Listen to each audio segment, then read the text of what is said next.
Graça e paz a todos, aqui é o vosso amigo e irmão em Cristo, Luciano Rocha.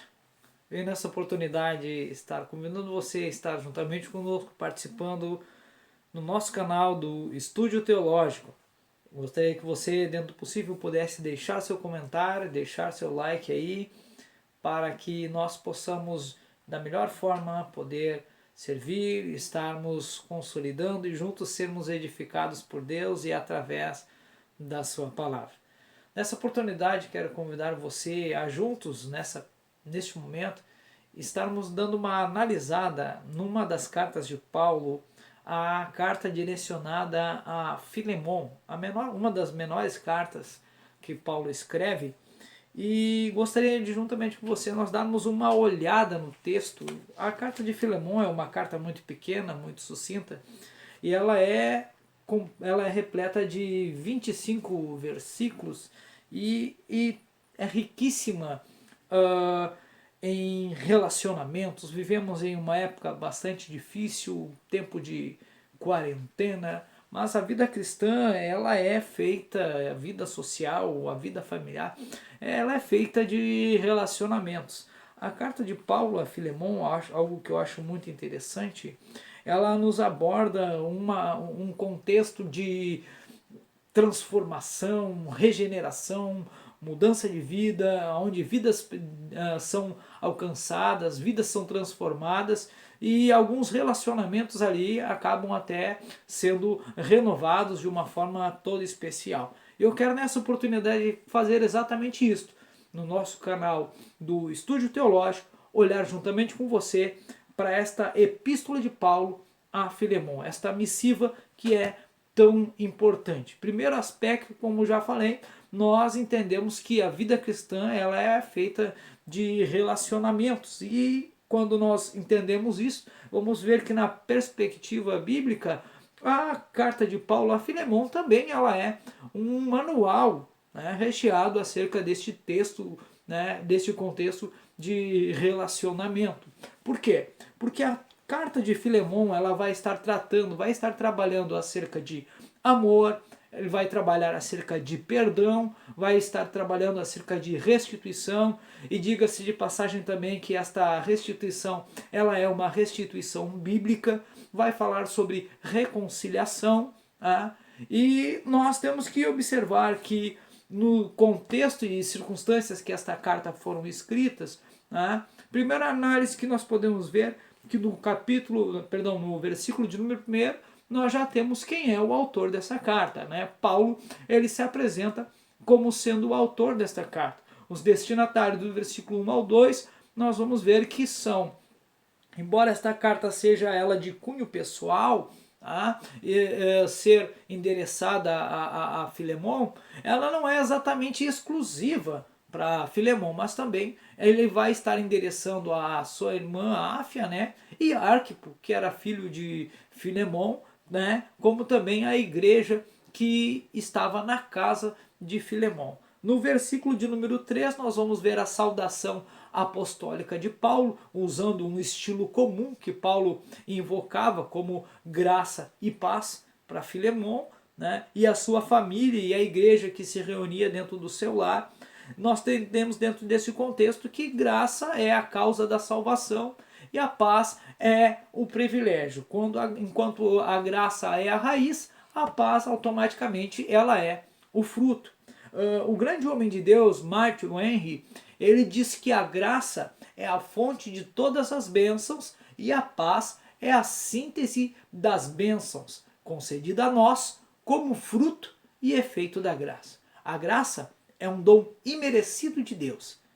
É esse amor redentor demonstrado aos pecadores culpados. Então, esta é a graça que nós somos alcançados. Então, outro aspecto também interessante de nós olharmos que este personagem, darmos uma analisada neste homem de Deus, Filemon. Quem era Filemon? Filemon, ele era um homem rico, ele era um homem próspero, ele era dono de escravos, convertido pelo ministério de Paulo, nós vamos ver isso no versículo de número 19, que ele morava em Colossos, ele era um homem que tinha uma vida espiritual exemplar, era crente de verdade, como diz o outro, né? Então, nós vamos ver que no versículo de número 5, o apóstolo Paulo fala sobre a fé que ele tinha em Jesus, né? O amor para com os santos. No versículo de número 7, ele vai nos mostrar que o coração dos santos era reanimado por intermédio de Filemon. Então, isso nos demonstra quem verdadeiramente, que caráter tinha este homem de Deus. Tá? Esta carta ela é enviada a Filemon, a sua esposa, como nós falamos, bem como seu filho, que provavelmente era pastor e apacentava a igreja que residia na casa de Filemon. Nós vamos ver isso no versículo de número 2. Paulo, interessante é que quando Paulo escreve isso, ele estava preso em Roma. Há quem diga, diga-se de passagem, que há quem diga que Paulo também tenha aproveitado o ensejo neste momento, escrito a carta de Filemon e também a carta da igreja de Colossos, né, aos Colossenses. Paulo estava preso em Roma, mas por providência de Deus, o escravo Onésimo, que tinha fugido da casa de Filemon, que também havia roubado Filemon, nós vamos ver isso no versículo de número 18, ele foge, tenta se aventurar e vai parar exatamente aonde? Vai parar exatamente onde Paulo estava, vai parar lá em Roma, onde Paulo estava preso. E no versículo 10, Paulo nos dá a entender que Paulo acaba levando Onésimo até a presença de Jesus Cristo. Interessante se nós olharmos à luz da história que a escravidão era uma triste realidade daquela época. Este contexto era real, era verdadeiro, era a maior realidade do mundo antigo, porque a sociedade ela estava fundamentada sobre essa questão da escravidão na época, né? Então, no Império Romano havia mais de 60 milhões de escravos, isto só no primeiro século. E os escravos naquela época eles eram severamente castigados, reprimidos, né? Sempre que um deles se demonstrava rebelde, automaticamente ele era eliminado. Então, quando ele escapava e era recuperado pelo seu senhor, eles pegavam, marcavam este escravo, tatuavam ele a ferro quente, com ferro quente na testa, um ferro em brasa, com uma marca F, com a letra F, né, que denominava fugitivo. E o seu senhor podia até mesmo castigá-lo até a morte. Então, quando Paulo leva Onésimo a Cristo, então automaticamente Onésimo passa a servir a Paulo. Mas Paulo logo envia ele de volta ao seu dono, a Filemon, rogando que receba como se fosse o próprio Paulo. Dispondo até, inclusive, pagar-se porventura, se o Onésimo te roubou, te denegriu, te defraudou, pode deixar que eu vou pagar, ele vai ficar tudo certo ali. Então, e nesta carta de Paulo a Filemon, eu gostaria de dar uma rápida olhada e tirar algumas lições daqui. Primeira lição que eu gostaria de tirar aqui juntamente com você é que nós nunca devemos perder a oportunidade de elogiar alguém. Quero separar esta carta por blocos de versículos. Então, olhar dos versículos 4 ao 7. O apóstolo Paulo nos mostra esta verdade. Nunca devemos perder a oportunidade de elogiar as pessoas. Tá? Paulo ele destaca o quê? A vida fiel de Filemon, tanto para com Deus quanto para com os santos. Paulo, no versículo 4 ao 5, ele diz assim: dou graças ao meu Deus, lembrando-me sempre de ti nas minhas orações, estando ciente do seu amor e da fé que tens para com o Senhor Jesus e todos os santos. Então, olha só, olha como Paulo vê essa questão. Paulo agora, ele agradece a Deus em oração pelo relacionamento de Filemon para com o Senhor Jesus e para com os irmãos. Então Paulo agora ele começa a agradecer a Deus, ser grato a Deus pela vida deste homem de Deus, pela vida de Filemon. Olha, Filemon, eu sou grato a Deus pela tua vida, como tu é, teu relacionamento com Cristo, o teu relacionamento com Deus, o teu relacionamento com os santos. E qual foi a última vez que nós agradecemos a Deus em oração pela vida de um dos nossos irmãos neste contexto? Sendo, Senhor, eu sou grato a Deus pela vida do irmão fulano, né? pela vida da irmã fulana, para a vida de alguém que tem uma vida exemplar, tem uma vida de piedade, né? Uma vida piedosa, né? Um relacionamento cristão, sadio para com os santos. Né? Qual foi a última vez que a gente até mesmo diz isso para esta própria pessoa? Tá? Muito pelo contrário, a gente às vezes até tem mais facilidade de destacar os erros, os defeitos dos irmãos de ponto negativo, ao invés até mesmo de encorajá-los. E Paulo ele mostra o oposto, ele encoraja, ele fala com sinceridade e ele elogia. Por quê? Porque no versículo de número 6 nos dá a entender que Paulo destaca a fé que Filemão tinha. E esta fé ela era demonstrada pelas obras, para que a comunhão da tua fé se torne eficiente no pleno conhecimento de todo o bem que há em nós para com Cristo. Então Paulo ele destaca a fé que Filemão tinha e essa fé era demonstrada pelas obras. Filemão ele tinha uma fé o quê? Uma fé operante. Né? E esta fé, ela é efetuada de que maneira? Ela era efetuada pelo amor.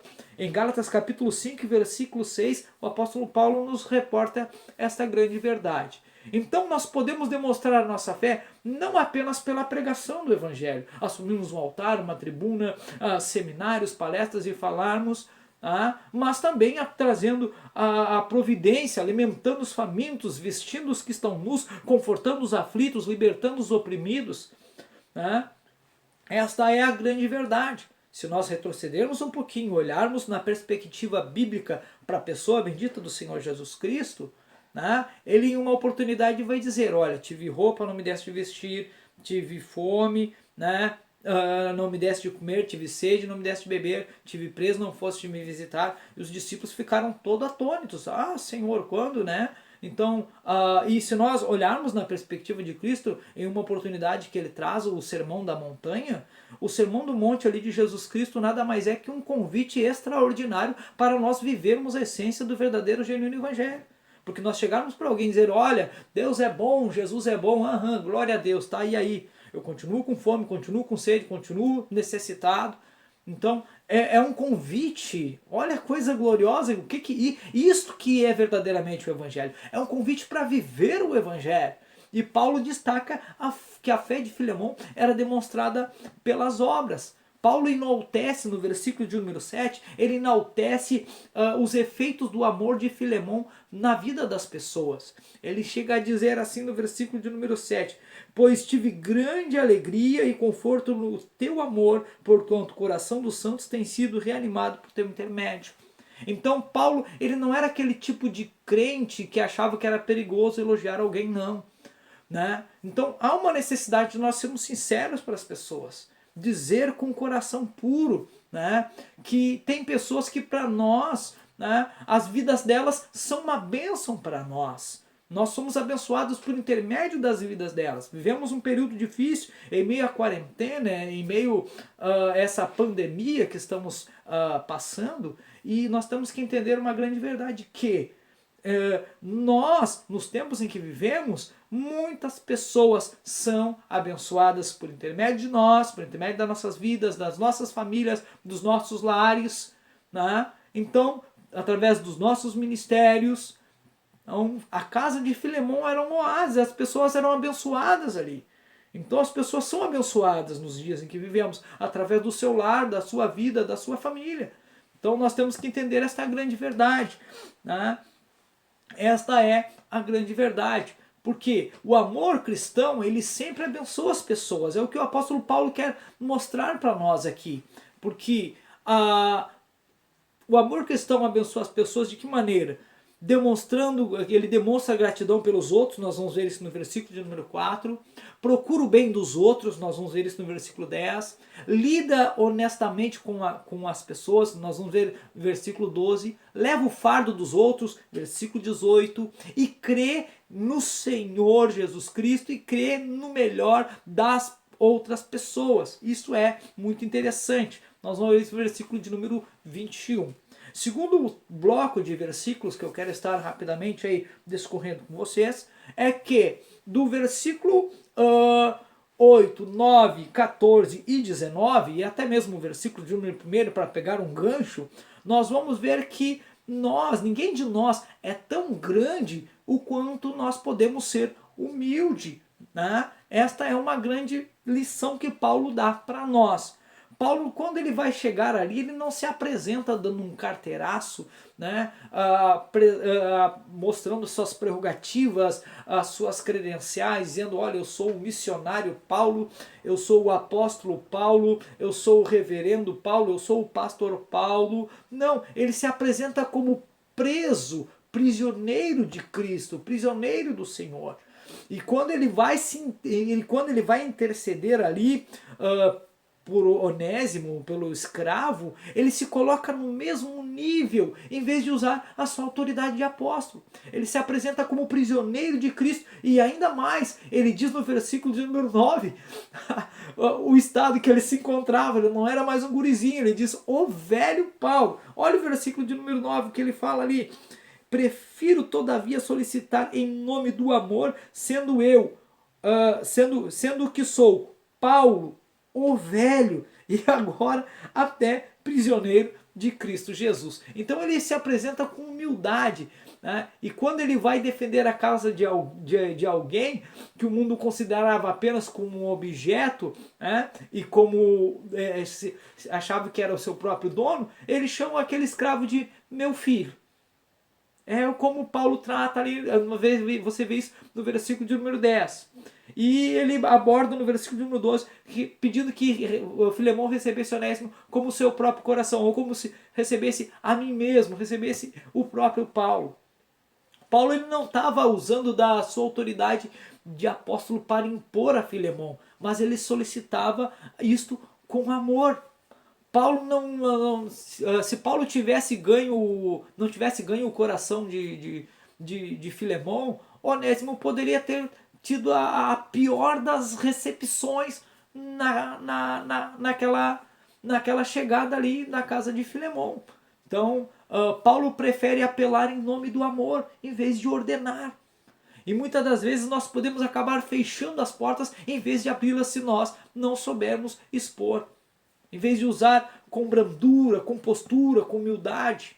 Né? O terceiro bloco de versículos que eu quero estar abordando com vocês aqui também é que nós nunca devemos perder a oportunidade de ser pacificadores. Vamos ver isso do versículo 8 até o versículo de número 16. Paulo usou 6 fortes argumentos para apelar a Filemão, a fim de que recebesse de bom grado Onésimo de volta. E Paulo ele foi um intercessor, foi um mediador, foi um pacificador, foi um construtor de pontes, né? E nós, como é que nós temos agido nos tempos que vivemos? Será que nós temos apagado o fogo com gasolina? Será que nós temos tentado ser pacificadores, apaziguadores? Né? Paulo ele começou falando sobre a boa reputação de Filemão, como um homem que abençoava as pessoas. Você vê isso no versículo de número 9. Ele usou a linguagem do amor em vez de usar a autoridade apostólica e sensibilizar a Filemão. Ele fez isso no versículo de número 9.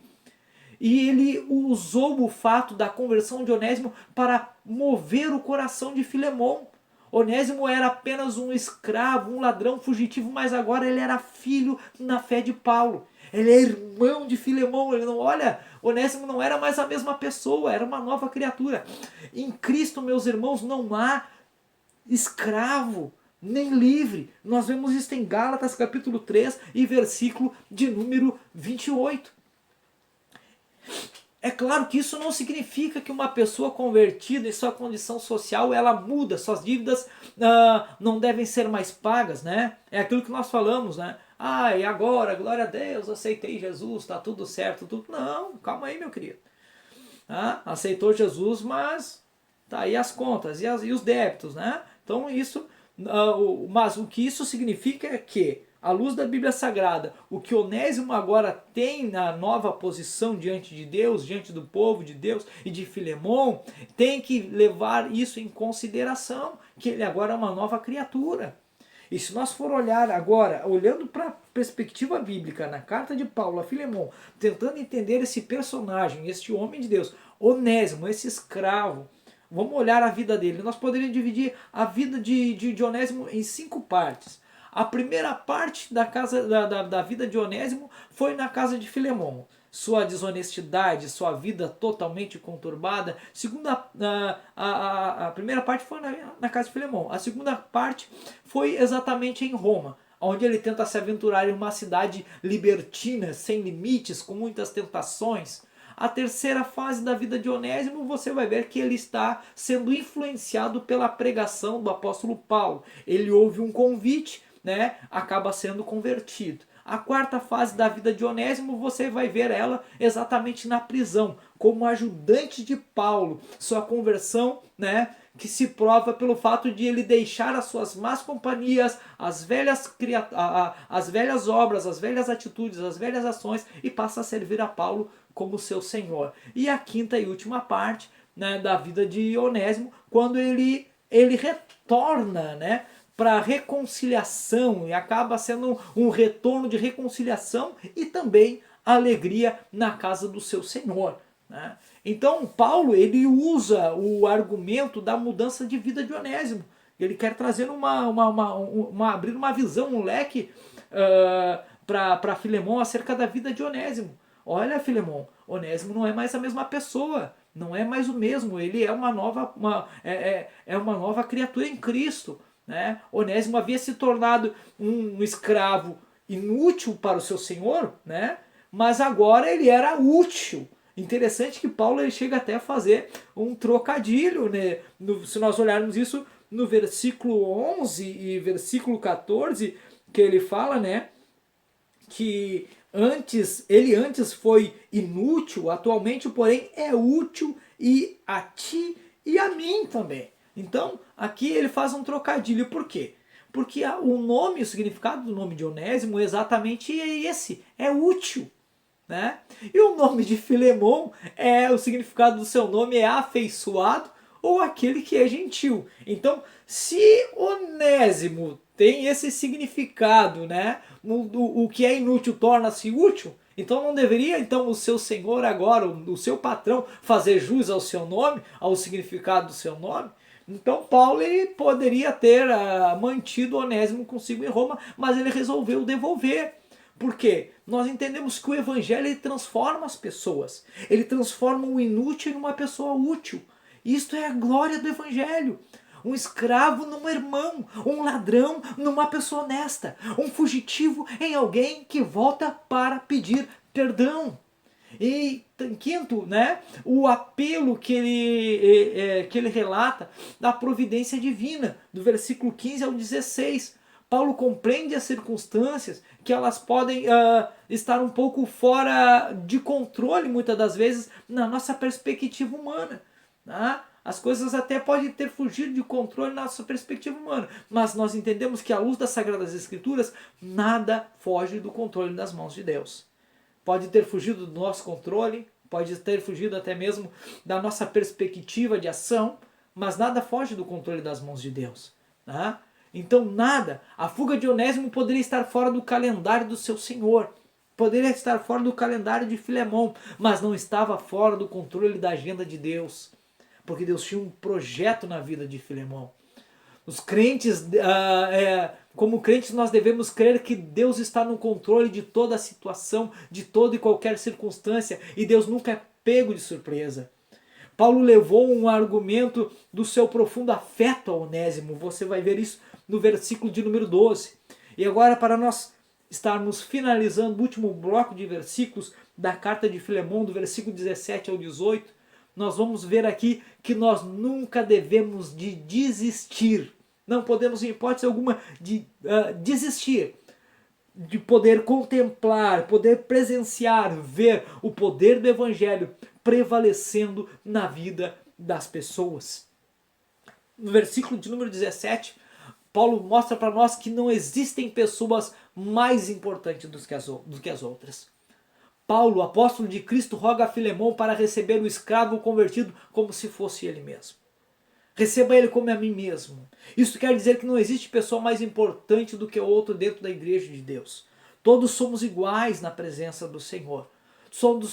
Todos somos companheiros da mesma jornada. Tá? Então isso é muito interessante. Precisamos aprender a nos identificar com as falhas das outras pessoas. Você vai ver isso do versículo 18 ao versículo de número 19. Paulo pediu para receber Onésimo como seu próprio coração. Paulo estava pronto a colocar a sua dívida, a colocar a dívida de Onésimo na sua própria conta. Isto é uma profunda identificação. Temos que ter compaixão pelos que erram. Hoje em dia, se alguém erra, dá um deslize, comete algum pecado, a pessoa vai na guilhotina, cai matando. Isso não é ter compaixão. Deus nos concedeu o ministério da reconciliação. É claro que eu não estou fazendo apologia ao pecado, mas nós temos que ter compaixão pelos que erram. O cristianismo transforma o pior escravo no melhor dos homens livres. É o que Paulo mostra para nós aqui neste texto. Paulo não sugere que Filemão ignore os crimes de Onésimo, muito pelo contrário, mas ele oferece para pagar a dívida. A linguagem no versículo 19 soa como uma nota promissória legal, né? Então, a graça é o amor que paga o mais alto preço. Cristo morreu na cruz e os meus e os seus pecados foram lançados sobre ele. Isso é muito importante. Precisamos exercitar tanto a restituição como o perdão. A pessoa convertida tem uma transformação no seu caráter, ela deixa de ser caloteira, ela assume as suas responsabilidades e ela exercita a restituição. Paulo restituiu Onésimo e está pronto para restituir o dinheiro que Onésimo roubou. Tá? Então Paulo está pronto para pagar a dívida.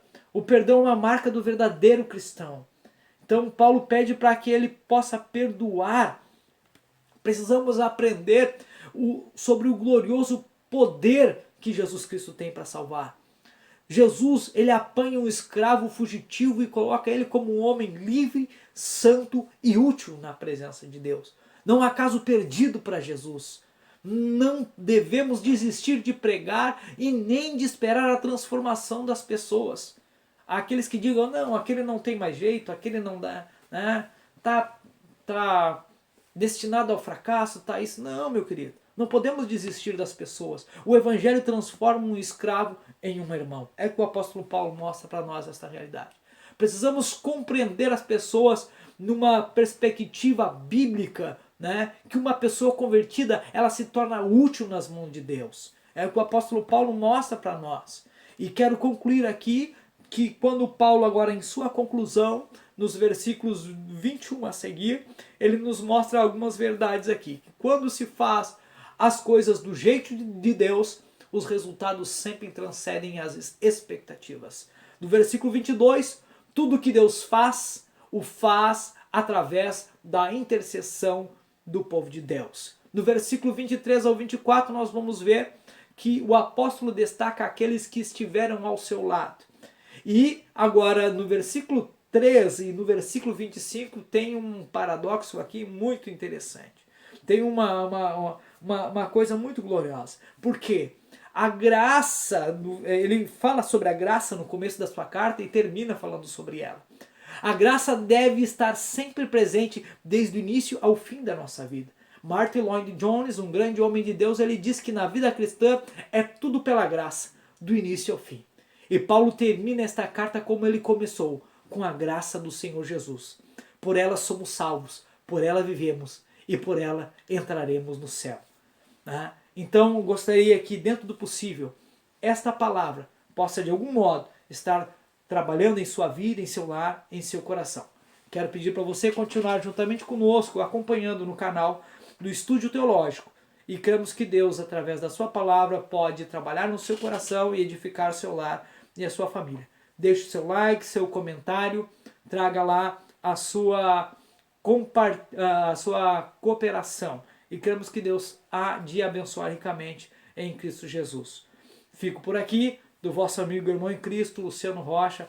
Um forte abraço e fiquem na paz. Que Deus os abençoe em Cristo.